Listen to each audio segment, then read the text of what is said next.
De l'Évangile de Jésus-Christ selon saint Luc, chapitre 11, versets 42 à 46. En ce temps-là, Jésus disait « Quel malheur pour vous, pharisiens, parce que vous payez la dîme sur toutes les plantes du jardin, comme la menthe et la rue, et vous passez à côté du jugement et de l'amour de Dieu.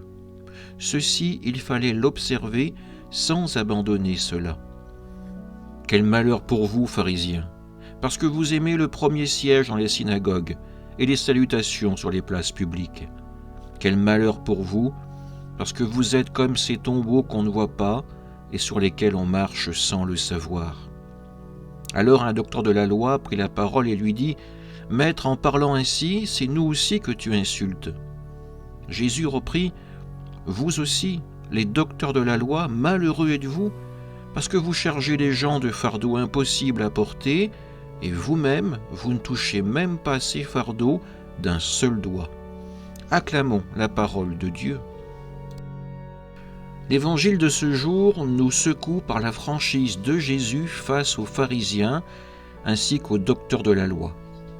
Ces paroles, loin d'être une simple critique, sont un appel vibrant à la cohérence et à l'authenticité dans notre foi.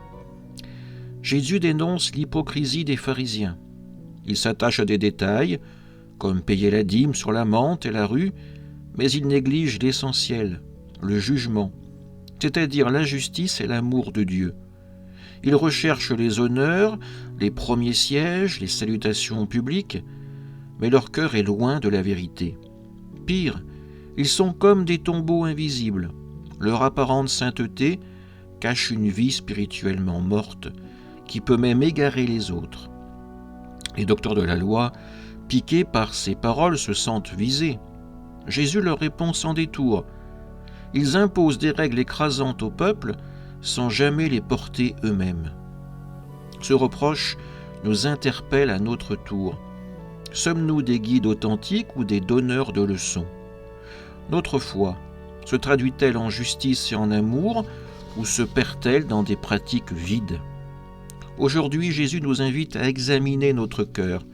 Sommes-nous cohérents entre ce que nous professons et ce que nous vivons ? Cherchons-nous la gloire humaine ou la gloire de Dieu ?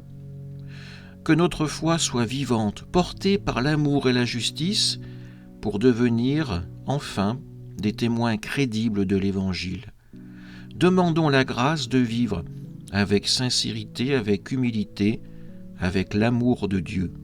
Amen.